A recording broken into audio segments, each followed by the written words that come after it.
Good morning. Thank you all for being here today to discuss CBP's Southwest Border Enforcement statistics for September. But before I get to the numbers, I'd like to say thank you to the men and women of the Customs and Border Protection for their tireless efforts through fiscal year 2019 dealing with this unprecedented crisis. They do a phenomenal job securing our nation's borders, enforcing our nation's laws, saving lives, and maintaining the integrity of our system and rule of law, and doing so with humanity and compassion. Make no mistake, this country is safer because of their efforts, their sacrifices, and their dedication. This past Sunday, we lost another Border Patrol agent, Robert Houghton, in the line of duty while he was patrolling in the Tucson sector. He marks the 129th Border Patrol agent who has died in the line of duty. He leaves behind a wife and a son. His dedication, his life to public service, to protecting this great nation, I can promise you this, he will be missed but never forgotten. Now, as we've been expressing for some time now, this past fiscal year, CBP has faced unprecedented and staggering levels of illegal crossings. While the comprehensive numbers will be forthcoming with respect to all the numbers and all the statistics for 2019, CBP's enforcement actions on our southwest border totaled nearly 1 million in fiscal year 2019. This is a staggering 88% higher than the number of enforcement actions in 2018, 88% higher. These numbers are numbers that no immigration system in the world is designed to handle, including ours. Arrivals from families to the border in fiscal year 2019 more than tripled any previous fiscal year on record. Our Border Patrol facilities, we've talked about this, were not designed to hold families or children. They were designed as police stations. And because of that, because of the new demographic of families and children, those resources became strained, and our limited resources had to be diverted from their law enforcement duties securing the border to address the humanitarian crisis. Make no mistake, our country was less safe because of it. And what continued to drive and pull Central American families to our borders was the public knowledge that the United States immigration laws are filled with loopholes, often judicially created.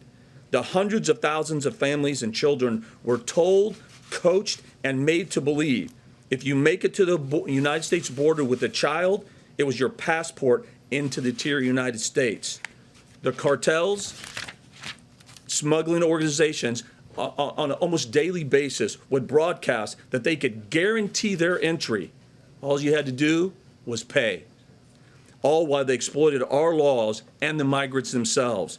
The cartels, the smuggling organizations abused them and treated them with nothing more than as a commodity. This is what we wanted to stop.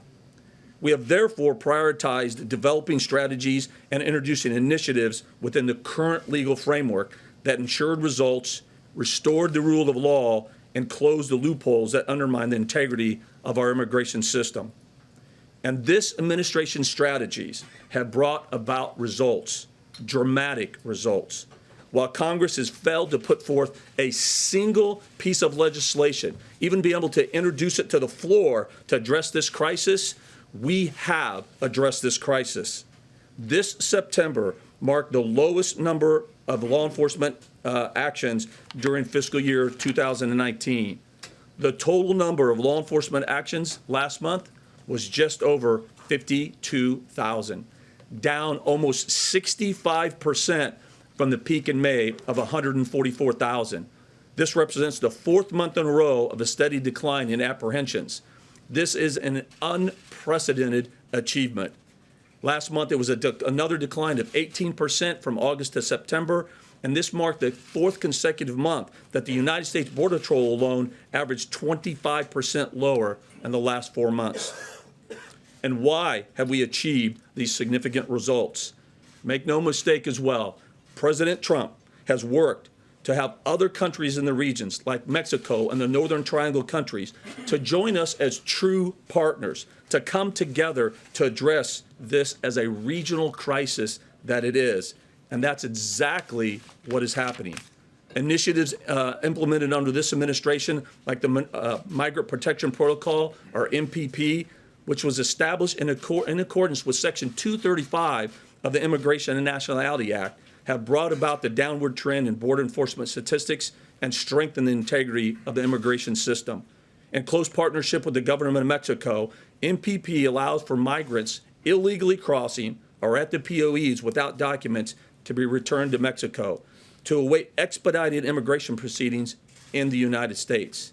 If they have meritorious claims, they receive relief in just a few months rather than waiting in limbo in the United States, sometimes for years. And if they have unsuccessful claims, they are swiftly returned to their home country, or they can return voluntarily.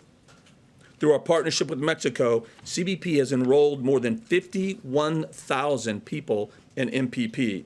And Mexico, again, being true partners, has agreed to provide humanitarian protections and even work authorizations to these individuals for the duration of their stay. With MPP, migrants are receiving due process and protection while the United States is restoring integrity to our immigration system. We're closing the loopholes and diminishing the smuggling organization's ability to profit on the back of these migrants while simultaneously exploiting our system. Through this and other initiatives, CBP is continuing to collaborate with our foreign partners, particularly Mexico, El Salvador, Guatemala, and Honduras, to address this as a regional crisis, as I said, specifically targeting gangs, human smuggling organizations, and the movement of illicit drugs. And while the Northern Triangle countries are stepping up to address the regional crisis, expanding their asylum capabilities, and expediting the return of citizens who do not qualify for asylum in the United States, Mexico's efforts are leading the way. Mexico's continued support of MPP and enhanced border security efforts along their southern border, in the interior, and along the U.S.-Mexico border is something really for the history books. The partnership between Mexico and the United States concerning this regional crisis is having a dramatic impact. The administration, we continue to enact a network of policies and regulations and initiatives, all within the current legal framework. Unfortunately, as we discussed before, judicial activism by lower courts continuously enjoins these attempts to address the crisis. The asylum IFR, for example, that requires migrants in the United States along the southwest border to seek asylum in a third country, is governed by current law, yet it was enjoined by a lower court, and it took the Supreme Court just recently to overrule that lower court. And I'm here to tell you today we are instituting that asylum IFR this week. The Flores regulation is another example, which allows DHS to enforce immigration laws passed by Congress to detain families with dignity and respect during the duration of the immigration proceedings. It's actually part of the Flores Settlement Agreement, the law. But what happened when we tried to introduce that regulation? It was also stopped. So despite these obstacles and Congress's inaction, the administration efforts, they're working. I'll give you an example. Just 4 short months ago, our daily apprehensions were close to 5,000. And today, I just looked at it on my screen before I left my office, it's below 1,700. We went from over 19,000 people in custody just 4 short months ago to less than 4,000. We have essentially ended catch and release. If you come to our borders now with a child, it's no longer an immediate passport into the interior of the United States. Instead, they will be afforded a lawful and expedited process, but they will not be released into the interior United States, never to be heard from again. While this demonstrates an incredible effort, especially by the men and women of CBP, there is more to do. 1,700 daily apprehensions, as I mentioned, is still unacceptable. The former Secretary of DHS, Jay Johnson, he's been said several times that when he was Secretary, a bad day was 1,000 apprehensions. I agree with him 100%. And let's keep in mind, although we apprehended almost a million individuals this year, fiscal year 19, we estimate, and this is a conservative estimate, that there's probably around 150,000 individuals who eluded apprehension. That's nearly 13,000 each month. The bottom line, we still need Congress to pass meaningful legislation to address our broken legal framework when it comes to immigration. And while Congress has failed to bring a single piece of meaningful legislation to the floor, this president, this administration is doing exactly what he promised the American people. Now let me move on to something else, the wall.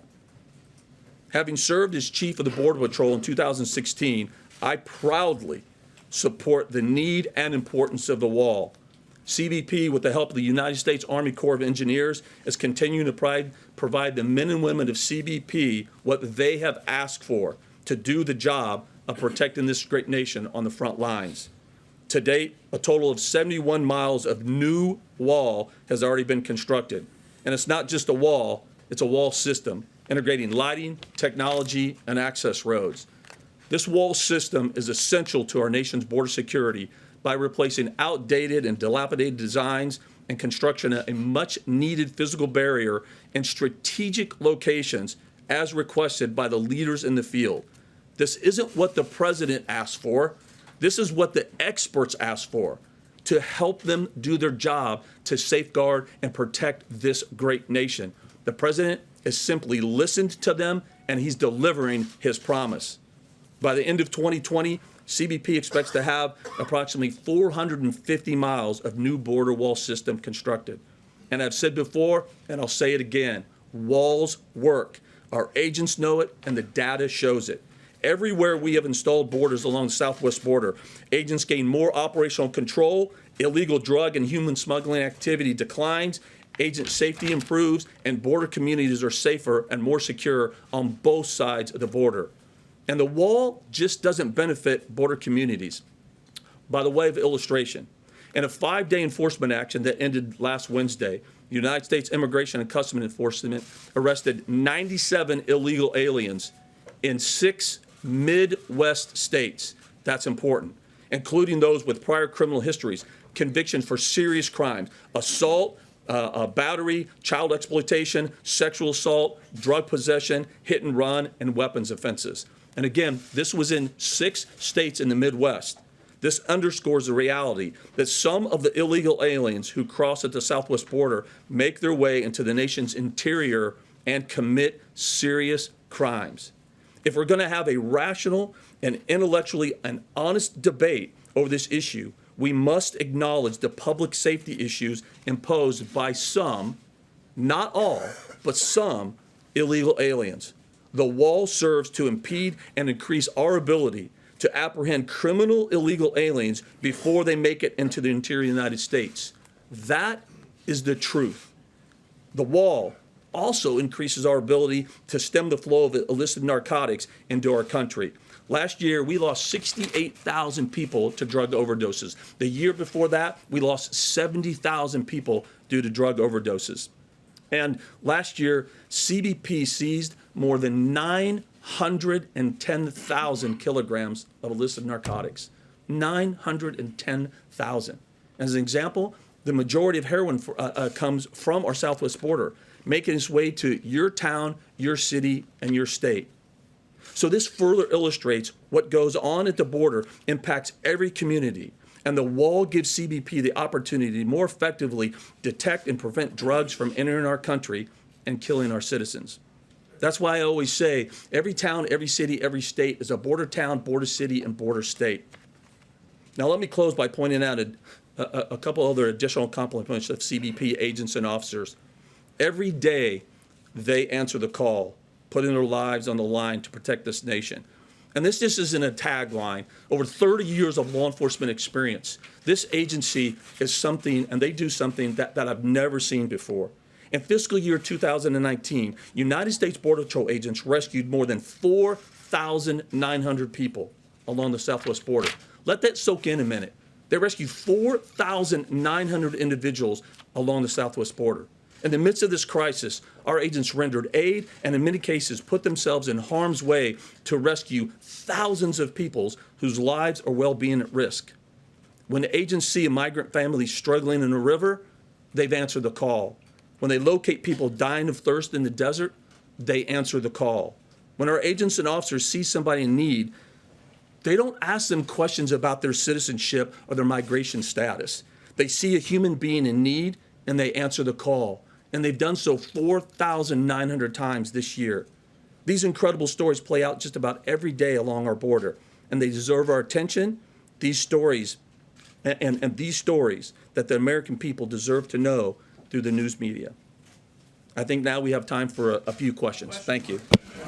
So, yes, ma'am. Commissioner Morgan, thank you so much. Our colleagues in Mexico say they are talking to migrants, doctors, shelter directors, who say MPP, in essence, the U.S. government is creating violent and dangerous situations that they are trying to escape from their home countries. What is your response to that, and what are you doing to address this violence? So Mexico is doing a very similar activities that we are doing here. So here, our system was overwhelmed. I think everybody understands that. Again, back in May, 144,000. We relied on NGOs and faith-based organizations. That's one example that the government of Mexico is doing. The same similar process that we did. So they're relying on NGOs and faith-based organizations to help them with the individuals that are going over there, including MPP. In addition to that, the UN is there actively in the northern border of Mexico, helping them address and deal with the individuals that are enrolled in MPP. The International Organization for Migration, for example, is actually there assisting through the UN and assisting the government of Mexico. They're actually providing free service for people that are enrolled in MPP to actually return to their home country if they feel unsafe or they're just getting tired to wait, because the majority of them know they're economic migrants and they're not going to qualify for asylum.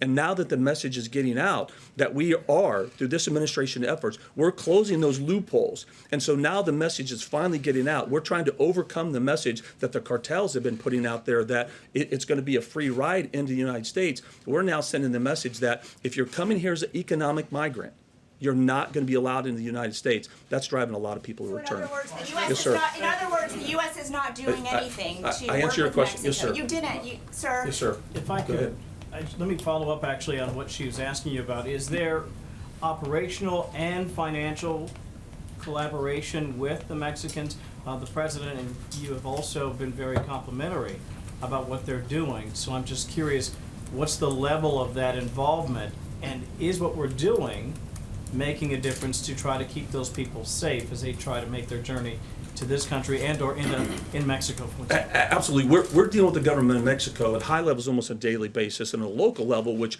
really a lot of times that's where it happens. I just returned from RGV again, where I talked to our local leadership, and they expressed to me the great collaborative working relationship they have with the government of Mexico. For example, I'll give you an example. So MPP Times.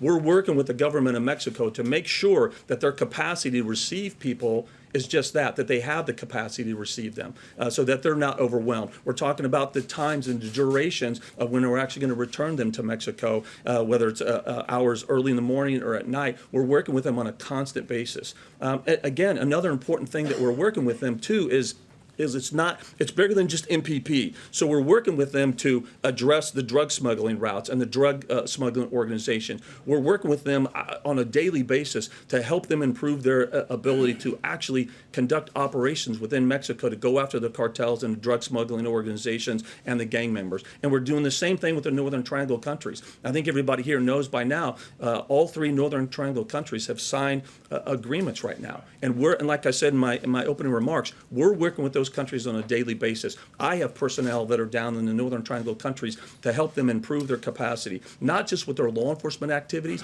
but also their asylum capabilities as well. That's a lot of money in terms of paying for Mexico's participation and providing security along the border. Are we as Americans helping to pay for that? I think what we're doing is we're being good, true partners as they are in dealing with this as a regional crisis. We all have responsibilities a part of this. They're helping us. So think about this. They've got 25,000 troops that are now dedicated to this. They've an enormous amount of troops to their southern border, interior enforcement, and at their U.S.-Mexico border. Every law enforcement action that they take, that helps our country. Right now, they've almost doubled their southern border apprehensions. That helps this country. The fact that they've received 50,000 individuals through MPP, that's a great cost and expense to them. They're helping us, and we help them. So, yes, sir. Thank you. While you're up here, I wanted to ask you about a number of incidents over the past year of CBP agents harassing journalists on their way into the country from overseas assignments. Can you say right now that conduct is unacceptable, and can you say what you're doing about it to stop this from happening? So a couple of things. First of all, unequivocally, let me say that any journalist, right, that is stopped and harassed, treated improperly because they're a journalist is absolutely unacceptable, unequivocally. And so what we do, and I read a recent article about that, and when that happens, a couple of things can happen. If you feel that you have been inappropriately handled, harassed, then you need to report that immediately, right? And there's a couple different avenues. You can report it directly to CBP, our Office of Professional Responsibility, DHSIG, and I encourage you to do that. If you feel that you've been inappropriately harassed, you need to do that. We proactively, if we see something in an article, even if it hasn't been reported, we're going to report it to our Office of Professional Responsibility. Because here's one thing we can say. We can disagree all we want, right? I learned from Lieutenant General Lear a long time ago, disrespect doesn't mean disagreement, right? And there's a little thing in the country called freedom of speech. So anything that we do that would impede that, we are going to hold people accountable. It's unacceptable, 100%. So, yes, ma'am. Couple questions. One, do you know how many kids are currently being held at the border of that 4,000 number you cited? So I don't know that specifically, but we can get you those numbers. We keep track of that. And just to follow up more broadly, the Northern Triangle countries, Mexico, what is the administration doing to address the root causes of the problem? The violence, the poverty. I hear you talking about troops and the reinforcements that have been sent in, but is the U.S. actually sending in resources that can help stem the flow of those core issues? So I think that's spot on. That's a great question because we can address the loopholes in our system, those pull factors, all we want. But until we also help those countries address the push factors, we're only going to be half there. So we are. And again, a couple examples. Right now, besides the agreements that have been signed by all three countries, and again, look, that's not just about the asylum part of that. Those agreements really go to the heart of addressing this as true partners as a regional crisis to do just what you hit. You were spot on, to increase their capacity, right, to go after the smuggling organizations, to increase their capacity to go after the gang members, to stop that violence. So that's one thing that we're absolutely helping. Another thing we're trying to do is help build their capacity, their asylum capacity as well. So we're doing those type of things every single day with those Northern Triangle countries to help them build. Because at the end of the day, look, Border Patrol agents will tell you, they've talked to these individuals. They want to stay in their home country, right? I mean, that's their home. And look, I've talked to all three ministers of security for the Northern Triangle countries, and they said to me, it wasn't just to me, to a group of U.S. officials, they said, America, please change your laws, fix your loopholes, because you're taking our kids, for example. They said, you're taking our vitality, you're taking the youth of our country. We want our kids back. Fix your laws. Work with us, and we'll work with you to stem the flow of our children leaving our country. So we recognize that, and we are trying to help them. So, yes, sir. Thank you, Mr. Morgan. Given the decline that you've mentioned in border apprehensions that you've seen over the course of the past few months, and also the cooperation that you've mentioned that you're receiving from Mexico, is a safe third country agreement with Mexico even necessary? So I can tell you right now, what the dialogues that we're having with Mexico is, what they're doing right now is incredible. We're going to continue to have dialogues to continue to improve anywhere that we can between our partnership and again to really look at this as a regional crisis. But right now, we're just focusing on the incredible effort that's going on right now. They are. Mexico, absolutely. Again, and I mean this. This really is the cooperation and partnership we have with Mexico right now. Really is one for the history books. It really is. Mexico's foreign minister says that such an agreement is not necessary because of the numbers that you've also cited. Do you disagree with the foreign minister? No, I don't. Right now, the cooperation. I mean, it's a good question. Right now, the cooperation that we are receiving with Mexico right now. It is exactly where we need it to be. I'll give you an example. Just last week was the first time OTMs other than Mexicans, this is the first time that the government of Mexico actually apprehended more OTMs than the Border Patrol did. The first time since we started keeping those stats. That, I think, illustrates the incredible work that they're doing. Yes, ma'am. Thank you, Commissioner Morgan. In talking about how long Mexico can sustain this, you very complimentary about what they're doing right now, but the last time you were here, you were very skeptical about how long they could keep this up. So feasibly, how long can they keep this level of productivity and helping the U.S. with the border crisis? So I think honestly, as a law enforcement individual for a long time, I think part of what makes us okay at our jobs is that we always maintain a healthy degree of skepticism. But I can tell you, 30 days is a long time in this crisis. What Mexico has shown me is they're sustaining this. Their capacity is growing. On all those fronts, their interior enforcement, their enforcement of the southern border, as well as their continued expansion of MPP and the support of that. Having said that, what I feel though is even though they're being incredible partners, for a durable, lasting solution, we cannot rely on other countries to fix the loopholes in our system. They're being great partners, but at the end of the day, it's our responsibility. It's Congress's responsibility. As this administration, this president is coming up with these new initiatives and regs and policies, and even though judicial activism is trying to enjoin those and put up obstacles, at the end of the day, Congress's failure to act is the issue. So to have a durable, meaningful solution with respect to this crisis, Congress has got to get off the bench, work on a bipartisan matter to pass meaningful legislation to address this crisis. I've said that, and I'm going to keep saying that. So, yes, sir. You were very effusive in your praise of the Border Patrolman on the ground, and when I went to the border this spring, they were thankful for that, but thought it was a bit hollow because they say their pay scale and their overtime pay policy is hampering their efforts. They would like to see a change in the overtime pay policy. They would like to see greater numbers, more boots on the ground, and they hold you responsible for that. Could you address that issue? And then if the numbers are down, why do you need a wall if they're saying they need more people? So what I would say is, first and foremost, I'm absolutely responsible, first and foremost, and I take on that responsibility. It's something that we always struggle. I think every federal agency is always struggling with pay reform, overtime, more personnel. I don't think you're going to meet a chief of police or sheriff or agency head in federal agency that will ever say that we're okay, we don't need more people. So we do need more people. We're constantly looking at innovative ways to increase pay, whether it's overtime or retention bonuses, to keep the talented workforce we have. It's a continuing struggle. It's something I'm dedicated to, absolutely. And as far as the number of people, what I would say is the wall, again, I say it's a wall system as part of a multi-layered strategy. So you need the infrastructure, the technology, the infrastructure of the wall, along with technology and personnel.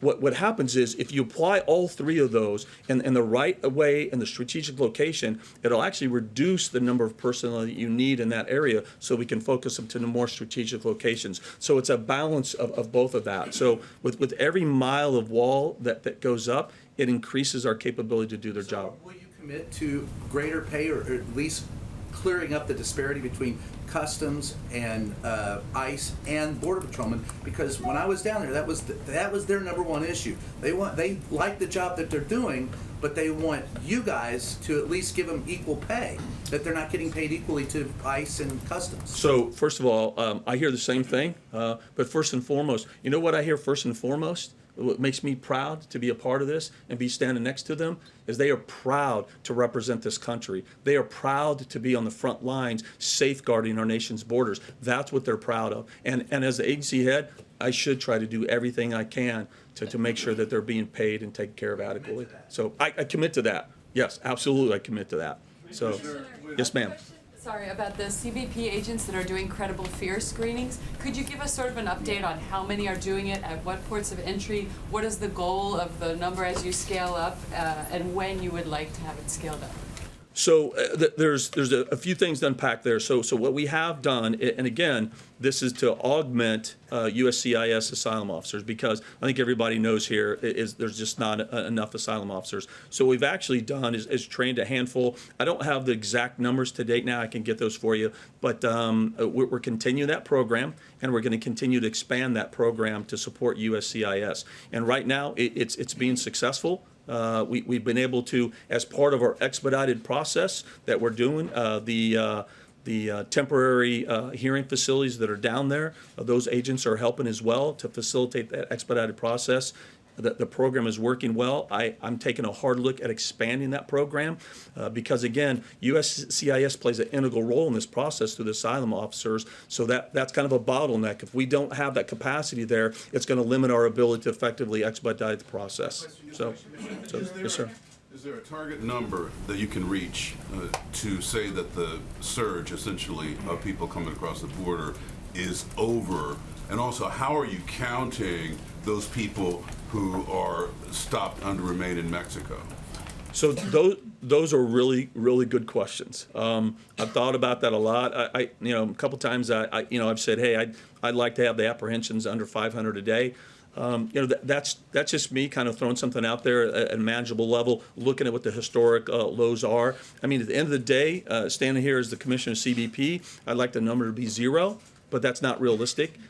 So I think, again, Jay Johnson, I'll bring that up again, he said 1,000 was a bad day. So, if we could start getting that down to the 500 range, don't hold me to that. That's just a little bit of, unscientific, guesstimation that I'm putting out there. But, that becomes manageable. I think what's also important, though, and the reason why I hesitate to say, hold fast on a specific number like 500 is the demographic these days are very different. So if it was 500 Mexican adult males, that's very different for us. But when you're talking about their families and unaccompanied kids, that brings on a whole new dynamic, and that's one of the challenges for us. So 500 Mexican adult males is different than, 350 families and kids and 150 Mexican adult males. That challenges us. And so with that, we're going to be taking a look at that. And then, I'm sorry, what was the second part of your question? It's just essentially, are you going to count asylees who remain in Mexico as apprehended?